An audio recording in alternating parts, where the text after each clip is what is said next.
नमस्कार दोस्तों, एस्ट्रोलॉजर कपिल मिश्रा में आपका बहुत बहुत स्वागत है। आज हम बात करने वाले हैं विशेष रूप से मित्रों, सिंह धनु लव राशि फल 7 से 18 मई 2025।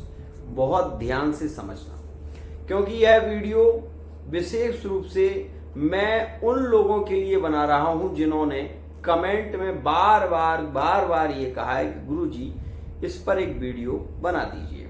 मित्रों, सबसे पहले तो ये समझ लें कि धनु और सिंह का जो रिलेशन लिविंग रिलेशनशिप में है वर्तमान में वो अनुकूल है।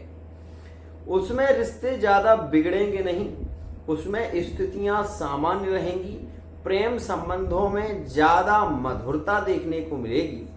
ये स्थिति वर्तमान में लिविंग रिलेशनशिप में है। जिनका संबंध अभी नया है उनके लिए ये समय ज्यादा अच्छा है। लेकिन लिविंग रिलेशनशिप में, नए रिलेशन में सिंह और धनु के संबंध में काफी प्रेम देखने को मिलेगा। एक दूसरे के प्रति फीलिंग भी काफी अनुकूल रहेगी। मान प्रतिष्ठा सम्मान की प्राप्ति के योग वर्तमान में चल रहे हैं। मेष और सिंह के वर्तमान में अगर किसी कंपटीशन में भाग लेते हैं तो उसमें भी सफलता के योग रह रहे हैं। लेकिन जिनके रिलेशन पुराने हैं, जिनका 1 साल का रिलेशन है या जिनका 10 साल का रिलेशन, 3 साल का रिलेशन था, वो इस बात को समझ लें कि मेष और विशेष रूप से धनु और सिंह के रिलेशन में ये जो समय चल रहा है इसमें रूठना ज्यादा है। नो कॉन्टैक्ट सिचुएशन जिनमें चल रही है उनके लिए ये समय बिल्कुल भी अनुकूल नहीं है। ये बात ध्यान रखें। जिनके नो कांटेक्ट हुए हैं मार्च के महीने में, करेंट में अप्रैल के महीने में जिनके रिलेशन में बहस हुई है धनु और सिंह में, आप ये जान लें कि ये समय लिविंग रिलेशनशिप में ब्रेकअप का जो है वो वर्तमान में अभी रहने वाला है 18 मई 2025 तक। इस बात का विशेष ध्यान रखना। एक और खास बात, मैरिड लाइफ में जो रिश्ते आज बिगड़ रहे हैं, ध्यान से समझना, जो रिश्ते आज बिगड़ रहे हैं धनु और सिंह में, वो रिश्ते आगे चलकर संभल जाएंगे। कारण, क्योंकि यहां पर ये बात आप मान लें कि सिंह राशि में आने वाला है केतु, और केतु कुलस्योन्नति, केतु कुल की उन्नति करता है। और यहां पर जब राहु आपके तीसरे भाव में आएंगे तो अचानक धन लाभ के योग, प्रेम संबंधों में, मैरिड लाइफ में काफी श्रेष्ठ समय देखने को मिलेगा। इस समय में भूमि, वाहन और प्रॉपर्टी का सुख आपको प्राप्त हो सकेगा।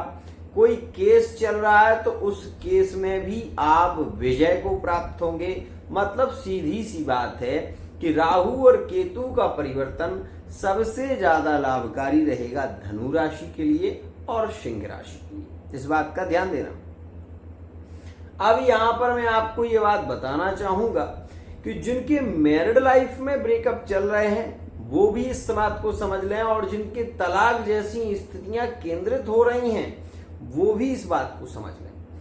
क्योंकि तलाक के जो योग धनु राशि में दिखाई दे रहे हैं वो मंगल के कारण है। मंगल नीच का अष्टम में है। इस वजह से धनु राशि वाले जातकों की मैरिड लाइफ में कलह हो रहा है, रिश्ते ज्यादा बिगड़ रहे हैं, और इन रिश्तों में पुनः प्रेम देखने को मिलेगा 18 मई 2025 के बाद। इस बात का ध्यान देना। जो रिश्ते आज आप जिन रिश्तों की उम्मीद को छोड़ चुके हैं, अगर आपकी कुंडली में ग्रह बली है और आप मेरे अनुसार कार्य करते हैं तो 100% रीडिंग के दौरान अगर आप रीडिंग कराते हैं तो वो उपाय मैं आपको दूंगा जिससे आपके रिलेशन में पुनर्मिलन के योग बनेंगे। एक और खास बात, समस्या है तो समाधान मिलेगा, आपको सच्चा ज्ञान मिलेगा। अगर आपका रिलेशन एक बार टूट चुका है और आप बहुत ज्यादा परेशान हैं तो उसके लिए आप रीडिंग कराएं। और रीडिंग, कई लोग मेरे पास में आते हैं, पर्सनल अपनी रीडिंग कराते हैं, तो उनके पार्टनर जैसे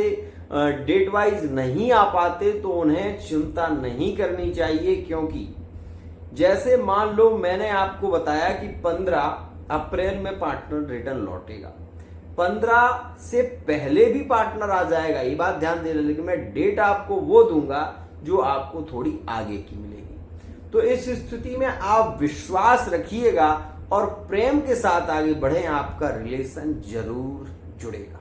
एक और खास बात, थर्ड पार्टी रिलेशन में जो सिंह राशि वाले जातक धनु राशि से जुड़े हुए हैं, वो ये जान लें कि थर्ड पार्टी रिलेशन में संबंध जो जुड़ेगा वो 27 मई, विशेष ध्यान रखना 27 मई में संबंध पुनः जुड़ेगा।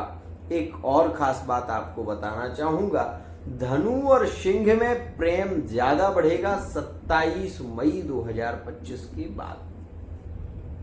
अब एक खास बात समझो, धनु राशि किसकी है? गुरु की। और सिंह राशि किसकी है? सूर्य की। गुरु जो है वो बैठा कहाँ है? अभी वृषभ में। अब जाने वाला कहाँ है? मिथुन में। मिथुन राशि किसकी है? बुध की। बुध की राशि है ना मिथुन। अब यहां पर गुरु जो जा रहे हैं वो बुध की राशि में है, दृष्टि कहां पर देंगे? धनु राशि पर। देंगे कि नहीं देंगे? तो गुरु अपनी ही राशि को देखेंगे तो अपने रिलेशन को मजबूत करेंगे। खास बात यह है कि मैरिड लाइफ का जो रिलेशन है वो पुनः जुड़ेगा, संबंधों में प्रेम ज्यादा बढ़ेगा और परिवार में भी सामंजस्य के योग बनेंगे। लक्ष्य की प्राप्ति के ओर जो धनु राशि वाले जातक बढ़ना चाहते हैं वो 100% अपने लक्ष्य की प्राप्ति कर पाएंगे। यहां पर ये बात समझ लें कि धनु राशि वाले जातक के सबसे ज्यादा ब्रेकअप जैसे योग देखने को मिल रहे हैं, वो मिल रहे हैं दिसंबर के महीने से, अक्टूबर के महीने से, साथ ही 27 जनवरी के बाद भी यहां पर रिलेशन में ब्रेकअप हुए थे, जो फिर पुनर्मिलन का भी योग बना, रिश्ते बीच में सुधरने लगे, लेकिन पुनः रिश्ते खराब हो गए। आपने ये चीज अनुभव की हो तो ठीक है, नहीं की हो तो एक बार ध्यान दो कि आपका रिलेशन जो टूटा था वो बीच में उसमें ऐसे योग बनने लगे कि थे, लग रहा था कि जुड़ जाएगा, लेकिन फिर वो जुड़ा नहीं। ऐसा हुआ है। अगर तो आप ये समझ लें कि आपकी कुंडली में ग्रहकृत स्थिति जो है वो ज्यादा अच्छी नहीं है। विशेष केवल इतना कहना चाहूंगा कि अगर आप भी अपनी love life, married life, extra affair संबंध के विषय में एक सटीक जानकारी चाहते हैं तो पर्सनल रीडिंग लें, ताकि आपको ये पता लग सके